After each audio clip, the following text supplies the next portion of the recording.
Halo semuanya, selamat datang di channel yang tidak layak untuk dihina ini. Sebelum kita mulai, atur posisi santainya, seruput kopinya, dan mari kita berkhayal.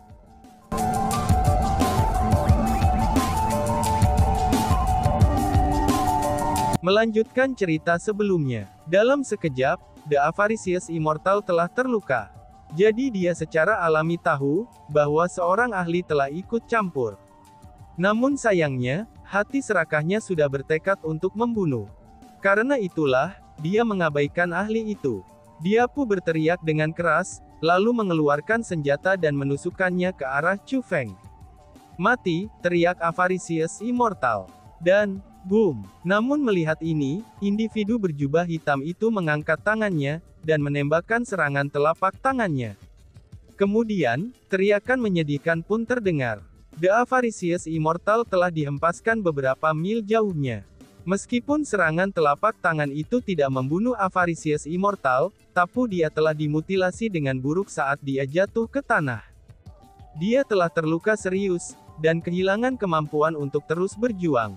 Kemudian, individu berjubah hitam itu meletakkan telapak tangannya ke formasi spiritual.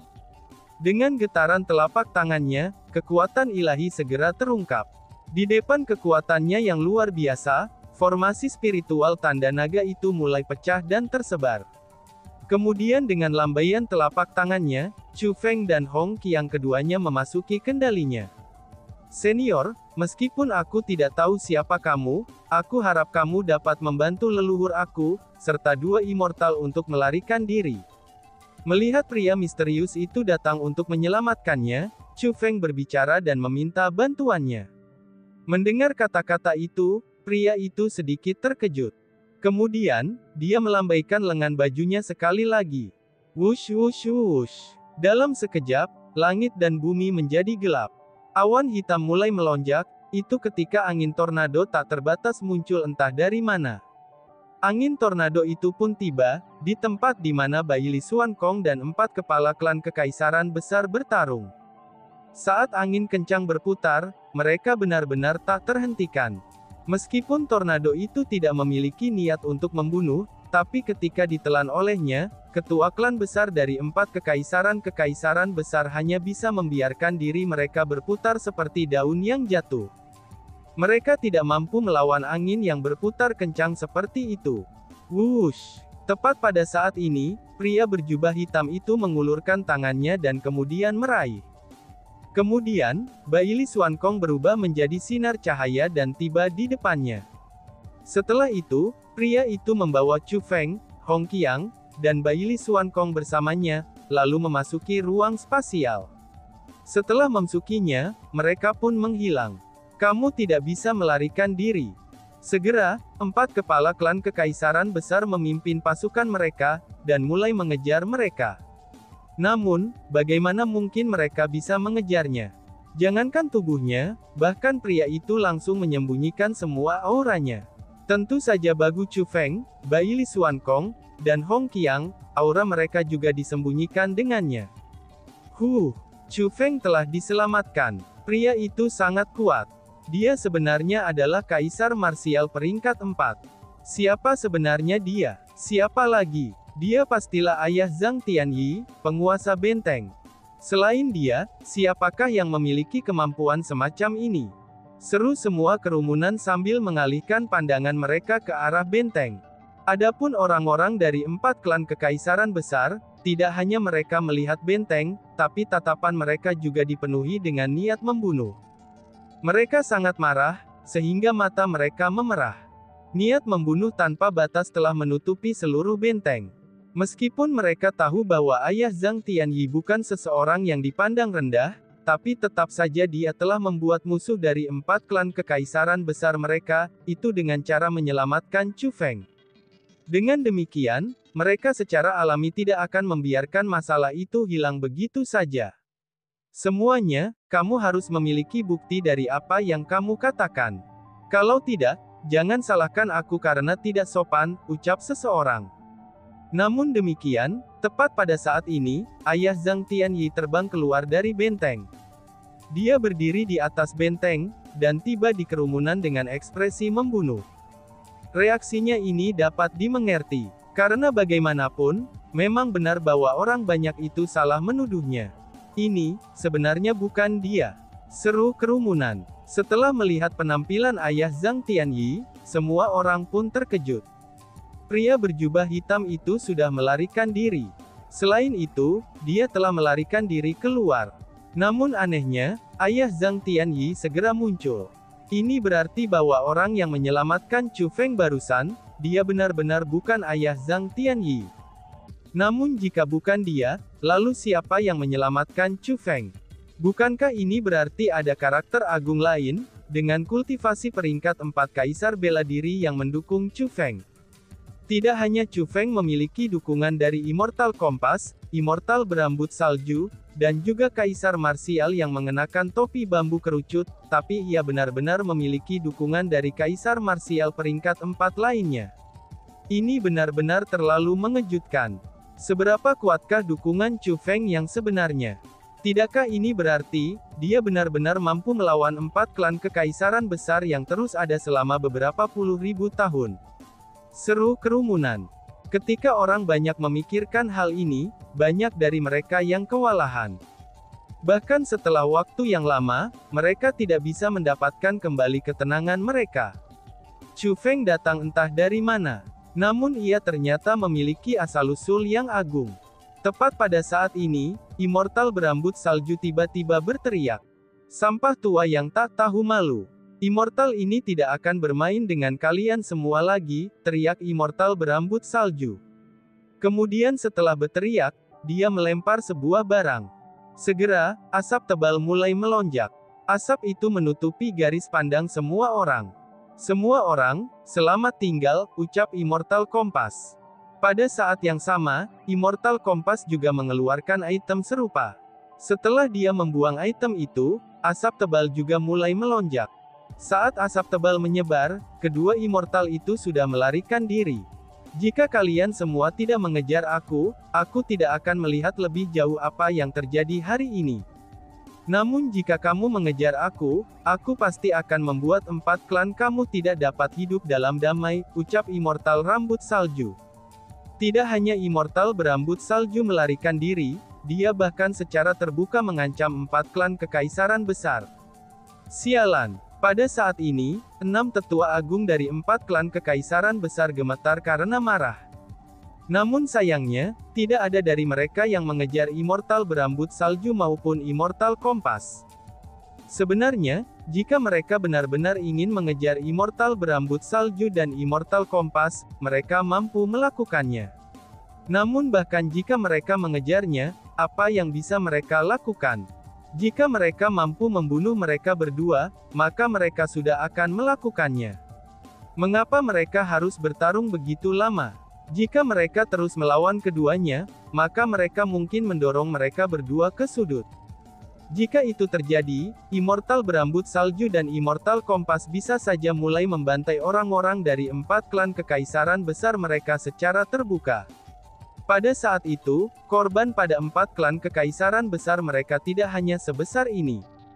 Namun jika semakin seperti ini, maka semakin mereka tidak berdamai dan marah.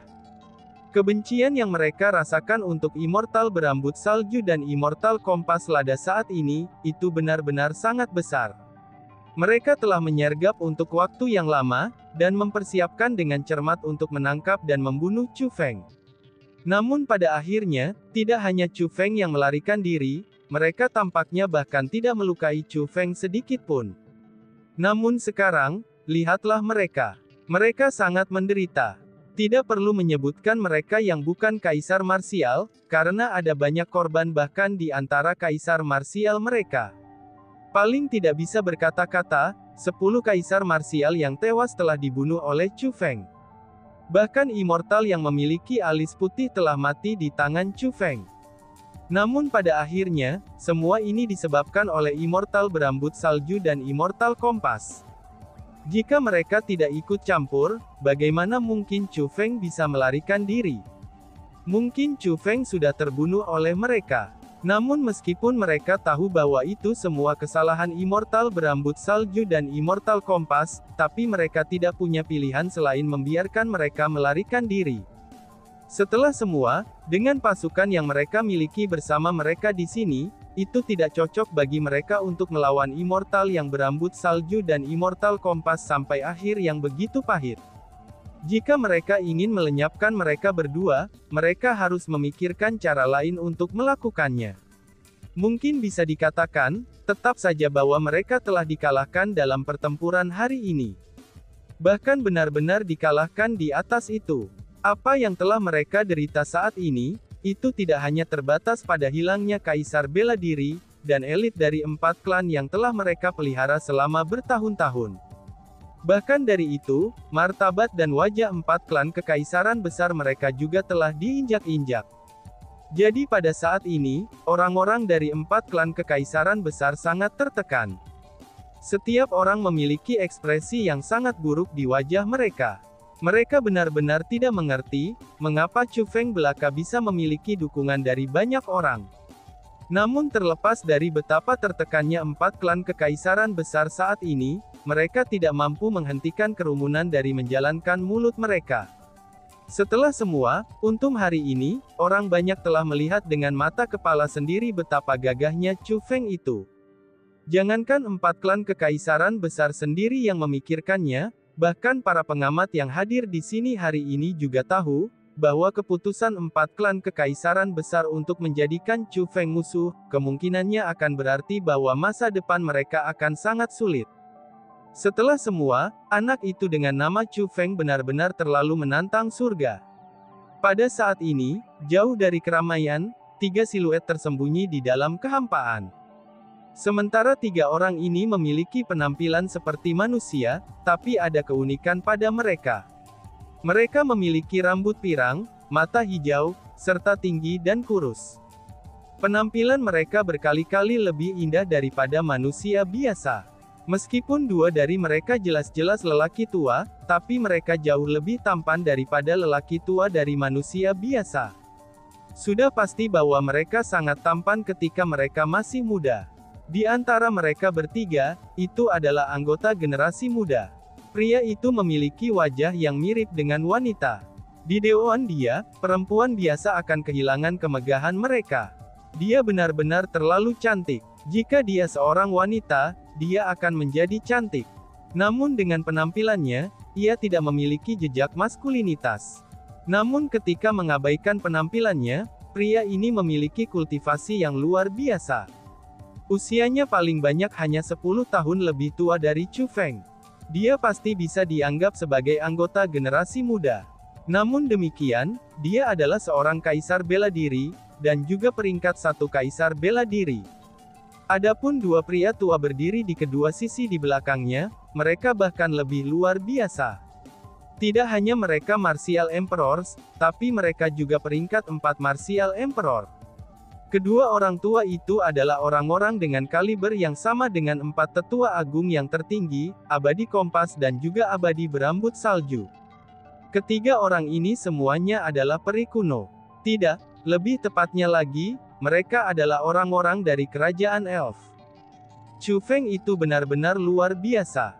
Setelah bertahun-tahun, akhirnya telah muncul orang lain dari ras manusia yang dapat melawan generasi muda elf zaman kuno kita. Dari 2 lelaki tua itu, yang memiliki bekas luka di sisi kiri wajahnya memandang ke arah di mana Chu Feng melarikan diri, dan dia tersentak kagum. Bersaing apanya? Itu hanya Chu Feng. Tetua Mosu, kamu terlalu memikirkannya bukan? Peri muda itu mendengus pelan. Meskipun dia telah mengalami teknik Chu Feng, tapi dia masih tidak menempatkan Chu Feng di matanya. Tuan muda Yuyin, jika kamu bertarung melawan Chu Feng itu, berapa persen kepastian yang akan kamu miliki dalam kemenangan? Tanya tetua dengan nama Mosu. Murid bernama Yuyin itu dengan dingin mendengus, dan kemudian berkata dengan percaya diri. Berapa persen kepastian kemenangan? Secara alami 100%, jawab Yuyin. 100%? Bahkan jika Chu Feng itu tidak menggunakan harta, dia masih mampu bertarung melawan Kaisar Marsial peringkat 1, ucap tetua Mosu. Tetua itu dengan nama Mosu mengerutkan keningnya dengan ringan, dan dia tidak percaya pada Yuyin. Jika kamu tidak percaya padaku, aku akan menemukan kesempatan untuk bertarung melawannya. Pada saat itu, kamu akan mengetahui kekuatanku, balas Yuyin. Setelah dia selesai mengucapkan kata-kata itu, Tuan Muda Yuyin itu berbalik dan berjalan pergi. Mendengar itu, Tetua Mosu menghela nafas.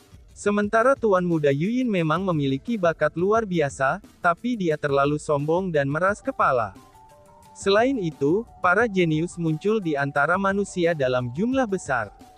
Aku khawatir itu akan seperti yang dikatakan rumor, dan penguasa lain akan segera lahir. Jika ini berlanjut, dengan temperamen Tuan Muda Yuyin, aku khawatir dia akan berakhir menderita. Jejak kekhawatiran muncul di mata Tetua Mosu saat dia mengatakan itu.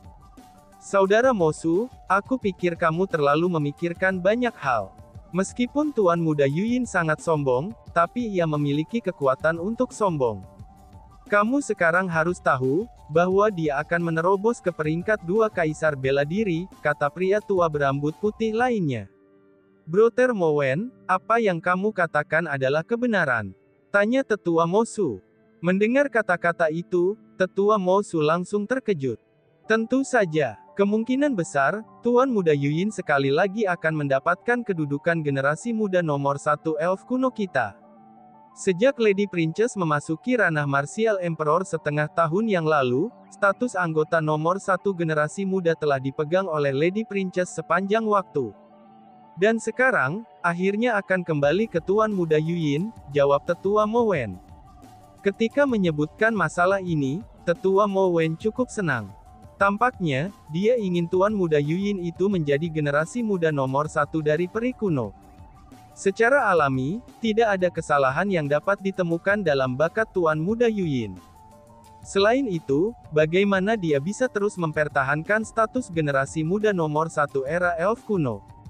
Tapi sayangnya, Tuan Putri sudah dewasa sekarang. Aku khawatir Tuan Muda Yuyin tidak akan pernah memiliki kesempatan untuk mengambil kembali posisi nomor 1 di generasi yang lebih muda. Dalam seluruh hidupnya, dia hanya akan menjadi nomor 2, Tetua Mosu berkata sambil tersenyum berseri-seri. Maksud kamu, mungkinkah seperti itu, seru Tetua Mowen. Mendengar kata-kata itu, Tetua Mowen mengungkapkan ekspresi terkejut. Betul sekali, Lady Princess sudah menjadi kaisar bela diri peringkat 2, jawab Tetua Mosu sambil mengangguk. Hahaha, Tuan Putri benar-benar memenuhi harapan. Era ini memang era di mana penguasa akan lahir. Hanya saja, penguasa era ini tidak akan lagi menjadi milik manusia. Namun sebaliknya, itu akan menjadi peri era kuno, ucap Tetua Mowen. Mendengar apa yang dikatakan Tetua Mosu, Tetua Mowen juga sangat gembira. Pada saat ketika sebagian besar orang mengenang kembali pertempuran yang luar biasa Chu Feng dan yang lainnya saat bertarung melawan 4 klan kekaisaran besar, karakter yang benar-benar penting telah pergi secara berturut-turut. Ahli top dari 3 istana adalah di antara orang-orang yang telah pergi. Istana Hukum Surgawi. Tetua yang memimpin kelompok orang-orang dari Istana Hukum Surgawi, dia adalah Kaisar Marsial peringkat 3. Pada saat ini, ada total 3 orang yang mengikutinya. 2 dari mereka adalah Tetua Istana Hukum Surgawi. Mereka berdua memiliki kultivasi yang lebih lemah dari miliknya, dan dia berada di peringkat 2 Kaisar Marsial. Adapun orang yang tersisa, itu adalah seorang murid. Tentu saja, orang ini akan menjadi murid nomor 1 Istana Hukum Surgawi, serta Kepala Jenderal Surgawi. Dia adalah Leng Yue. Leng Yue, apakah kamu benar-benar telah dikalahkan oleh Chu Feng itu? Pemimpin terkemuka itu bertanya. Murid ini tidak kompeten. Aku telah mempermalukan reputasi Istana Hukum Surgawi kami. Tetua, tolong hukum aku, jawab Leng Yue yang memiliki ekspresi malu. Menghukum untuk apa? Itu bukan karena kamu tidak kompeten, itu hanya saja bahwa Chu Feng lah yang terlalu kuat. Anak itu, dia memang luar biasa. Orang tua ini telah hidup selama 7.937 tahun. Selain itu, aku telah melihat banyak orang sepanjang hidup aku. Namun demikian, ini adalah pertama kalinya aku bertemu dengan anggota generasi muda yang begitu kuat. Berbicara generasi muda, aku berbicara tentang mereka yang berusia di bawah 100 tahun. Adapun Chu Feng itu, dia mungkin bahkan belum berusia 30 tahun, ucap tetua itu sambil tersentak kagum. Tetua, anak itu berani menyerang Leng Yue. Dia sama sekali tidak menempatkan istana hukum surgawi kita di matanya. Haruskah kita pergi dan membunuhnya? Salah satu dari dua peringkat dua kaisar marsial bertanya. Apakah kamu ingin membunuh Chu Feng, ataukah kamu menginginkan harta yang dia miliki? Tanya tetua yang memimpin. Tetua, aku hanya, tetua yang bertanya itu tampak bingung. Kamu tidak perlu mengatakan lagi. Bagaimana mungkin aku tidak tahu apa yang kamu pikirkan? Ucap tetua yang memimpin itu. Sebelum tetua itu menyelesaikan apa yang ingin dikatakannya, tetua terkemuka itu menatapnya. Pada saat ini, tetua itu tidak berani membantahnya, dan menundukkan kepalanya dengan rasa bersalah. Itu seolah-olah dia mengakuinya. Kalian berdua, dengarkan baik-baik. Sebelum Lord Palace Master keluar dari pelatihan tertutupnya, kamu tidak diizinkan untuk menimbulkan masalah baginya. Bahkan jika kita ingin menyerang Chu Feng, kita harus menunggu sampai Tuan Istana keluar dari pelatihan tertutup sebelum memutuskan. Kalau tidak, jika kamu membuat marah Tuan Istana, maka tidak ada yang bisa menyelamatkan kamu. Mengerti? Kata tetua terkemuka itu. Bawahan ini mengerti. Dua tetua peringkat dua kaisar marsial menganggukkan kepala mereka. Cerita berpindah. Istana Raja Fana. Pada saat ini, ada juga beberapa tetua tingkat kaisar marsial yang bergegas kembali. Orang yang memimpin mereka juga peringkat 3 marsial emperor. Pada saat ini, dia tampak berpikir keras. Tuanku, apa yang kamu pikirkan? Peringkat 1 marsial emperor bertanya pada pemimpin senior. Anak yang bernama Chu Feng itu, dia benar-benar terlalu menantang surga. Jika seorang tuan benar-benar akan lahir di era ini, aku percaya tuan itu tidak lain adalah dia, kata pemimpin senior itu. Bukankah di sana juga ada penerus Kaisar Gong, Zhang Tianyi itu? Mungkin saja Zhang Tianyi bahkan lebih kuat dari Chu Feng. Karena bagaimanapun, ia memperoleh gelar generasi muda terkuat, kata seseorang. Generasi muda terkuat, itu tidak lebih dari reputasi palsu. Percayalah kepadaku, bahwa Zhang Tianyi pasti kalah dengan Chu Feng, kata pemimpin senior itu.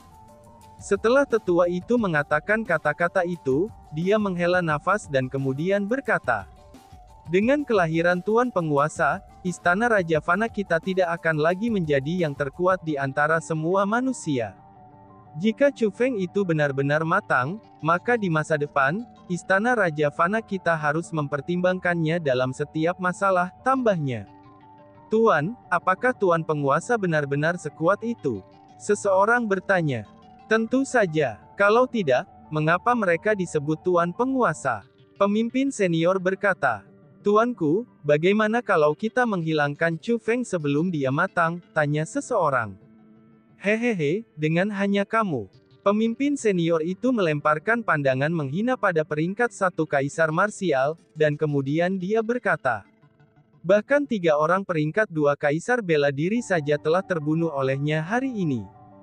Di antara mereka bahkan ada spiritualis dunia jubah tanda naga, dia adalah immortal alis putih. Kamu hanya seorang kaisar bela diri peringkat 1, kepastian apa yang bisa membunuh Chu Feng yang kamu miliki? Tanyanya. Aku, peringkat 1 martial emperor itu berubah tanpa bisa berkata-kata. Saat memikirkannya, dia benar-benar tidak memiliki kepastian sama sekali. Lupakan saja, kita harus mempertimbangkan hal ini secara panjang lebar. Mari kita kembali dan melaporkan ini kepada Lord Palace Master terlebih dahulu, dan kami akan meminta dia mengambil keputusan, kata pemimpin senior. Siap, yang lain berkata secara serempak. Cerita berpindah. Istana Dunia Bawah. Pada saat ini, mereka juga mendiskusikan Chu Feng. Namun reaksi mereka benar-benar berbeda dari Istana Hukum Surgawi dan Istana Raja Fana. Tuan Underworld, kamu mengatakan bahwa Chu Feng sangat mungkin menjadi penguasa era ini. Kata Kaisar bela diri peringkat 2, kepada tetua terkemuka dengan ekspresi kegembiraan. Selain mereka, yang lain juga sangat bersemangat. Tetua terkemuka adalah seorang lelaki tua dengan kulit-kulit hitam seperti tinta. Selanjutnya, ia setipis korek api. Jika melihatnya, orang akan berpikir bahwa dia terdiri dari hanya kulit dan tulang. Jika pakaiannya dilepas, dia akan menyerupai mayat kering. Penampilannya benar-benar menakutkan. Namun sementara pria tua ini memiliki penampilan yang sangat menakutkan, tapi matanya cerah dan penuh ekspresi. Selain itu, kultivasinya adalah peringkat 4 kaisar marsial. Dia jauh lebih kuat daripada dua tetua terkemuka yang dikirim oleh Istana Hukum Surgawi, dan Istana Raja Fana untuk kesempatan ini. Adapun pria ini, dia sangat terkenal di Tanah Suci Martialism. Jangankan kepala klan 4 kekaisaran, bahkan tetua agung mereka tidak akan berani bertindak ceroboh terhadapnya. Pria ini, karena faktanya bahwa ia memiliki kulit gelap, penampilan yang sangat jahat, dan posisi penegak Underworld di Istana Underworld, maka ia dikenal sebagai penegak Underworld Black Fiend. Apa yang kalian pikirkan? Bukankah sangat mengasyikkan? Saat itu, ketika Kaisar Qi, Kaisar Huang, Kaisar Gong, dan Kaisar Qing adalah penguasa, umat manusia kita memiliki otoritas yang menakjubkan. Kami benar-benar eksistensi yang berdiri di puncak Tanah Suci Martialism. Bahkan elf era kuno tidak berani bertindak sembarangan terhadap kita. Namun setelah wafatnya Kaisar Qing, tidak pernah ada orang yang mampu menekan peri kuno. Meskipun mereka jarang menunjukkan diri mereka sendiri dan mengeluarkan sensasi disembunyikan dari dunia sekuler, tapi 3 istana kita paling tahu betapa sombongnya peri elf kuno itu. Mereka menempati sisa-sisa dan tempat pemakaman era kuno yang paling tinggi. Mereka telah memonopoli banyak manfaat. Meskipun mereka tampaknya dihilangkan dari hal-hal duniawi, tapi mereka sebenarnya adalah bandit, ucap dia sambil menghela nafas. Namun jika Chu Feng benar-benar menjadi penguasa era ini, dia pasti akan membela kita umat manusia. Pada saat itu, bagaimana mungkin para elf era kuno masih berani bertindak sombong? Tambahnya, saat Hakim Underworld Black Fiend mengatakan kata-kata itu, tatapannya mulai berkedip. Ini seolah-olah dia sudah melihat kedatangan hari itu, dia mengungkapkan ekspresi kendur. Apa yang Tuan Hakim Dunia Bawah katakan sangatlah benar. Tetapi Tuan Underworld Hakim, mengapa kamu menyebutkan Kaisar Qi, Kaisar Huang, Kaisar Gong, dan Kaisar Qing, tetapi bukan Kaisar Binatang? Seorang tetua bertanya dengan bingung. Dan tiba-tiba saja bersambung. Sekian dan terima kasih banyak. Bye-bye.